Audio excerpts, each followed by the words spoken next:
ഇനി glass bridge കാണാനായിട്ട് നമ്മൾ വാഗമണ്ണിലോട്ടോ വയനാട്ടിലോ പോകേണ്ട ആവശ്യമില്ല. ഇപ്പം നമ്മൾ ആലപ്പുഴയിൽ തുടങ്ങിയിട്ടുണ്ട്. എവിടെയാണെന്നുള്ള ഡീറ്റെയിൽസ് നമുക്കിപ്പോൾ നോക്കാം. 10 ഏക്കറോളം സ്ഥലത്ത് എലിഫൻറ്റ് റൈഡിങ്, ക്യാമൽ റൈഡും ഹോഴ്സ് റൈഡിങ് ഉള്ള ഒരു സ്ഥലമാണ് ഈ സ്ഥലം. ആലപ്പുഴയിലെ ആദ്യത്തെ എലിഫൻറ്റ് റൈഡിങ് സെൻ്ററാണ് കുളമാക്കൽ തറവാട്. ആലപ്പുഴയിലെ ഫസ്റ്റ് ഗ്ലാസ് ബ്രിഡ്ജും ഇവിടെയാണ്.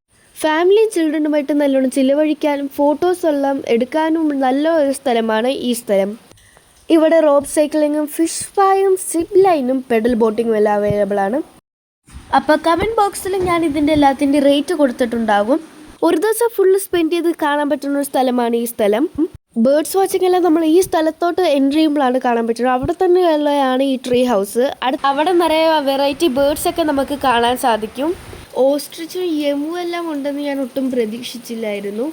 കുഞ്ഞു പിള്ളേർക്ക് എല്ലാവർക്കും നല്ലോണം ഇഷ്ടമാവും. എൻ്റെ അനിയനെ ഇഷ്ടമായിട്ടുള്ളത്, ഏറ്റവും ഇഷ്ടമായത് യമു ആയിരുന്നു. അവൻ നല്ലോണം എൻജോയ് ചെയ്തായിരുന്നു. അടുത്തായിട്ട് നമ്മൾ നോക്കാൻ പോകുന്നത് ഗ്ലാസ് ബ്രിഡ്ജാണ്. ഗ്ലാസ് ബ്രിഡ്ജിൻ്റെ മുകളിലോട്ട് കയറുമ്പോൾ അവിടെയുള്ള എല്ലാ ഓവർവ്യൂ നമുക്ക് കാണാൻ പറ്റും. ആദ്യം ഞാനിത്തിരി പേടിച്ചിട്ടുണ്ടായിരുന്നു, എന്നാലും കുറച്ച് കഴിഞ്ഞപ്പോൾ ഓക്കെ ആയി. അപ്പോൾ വാഗമണ്ണിൽ പോയിട്ടുള്ളത് കൊണ്ട് അപ്പം ഗ്ലാസ് ബ്രിഡ്ജിലോട്ട് കയറില്ല. അവിടുത്തെ ഗ്ലാസ് ബ്രിഡ്ജിൽ അപ്പം കയറിയിട്ടുണ്ടായിരുന്നു. അപ്പം പിന്നെ ഇവിടെ കയറണ്ടല്ലോ എന്ന് വിചാരിച്ചിട്ട് ഞാനും അമ്മയും എൻ്റെ അനിയനും മാത്രമേ കയറി. വെയിൽ ഇത്തിരി ഉണ്ടായിരുന്നുള്ളൂ, അതിൻ്റെ പ്രശ്നം മാത്രമേ ഉണ്ടായിരുന്നുള്ളൂ. താഴോട്ട് നമ്മൾ നോക്കുമ്പോൾ മറ്റേ പെഡൽ ബോട്ടിങ്ങിന് വേണ്ടിയുള്ള ഒരു പോണ്ട് കണക്ക് തുറണം അവർ വെച്ചിട്ടുണ്ട്. അത് നല്ലൊരു ഓവർവ്യൂ ആയിട്ട് എനിക്ക് തോന്നി മേലിൽ നിന്ന് നോക്കുമ്പം. ഇതിൻ്റെ ലൊക്കേഷൻ അറിയണമെങ്കിൽ നിങ്ങൾ എലിഫൻറ്റ് സഫാരി ആലപ്പുഴ അടിച്ചു കൊടുത്താൽ മതി, അപ്പം കിട്ടും. എല്ലാവർക്കും വീഡിയോ ഇഷ്ടമായെങ്കിൽ ലൈക്ക് ചെയ്യുക, ഷെയർ ചെയ്യുക, സബ്സ്ക്രൈബ് ചെയ്യുക. അടുത്ത വീഡിയോ ആയിട്ട് വരുന്നവരെ ബൈ ബൈ.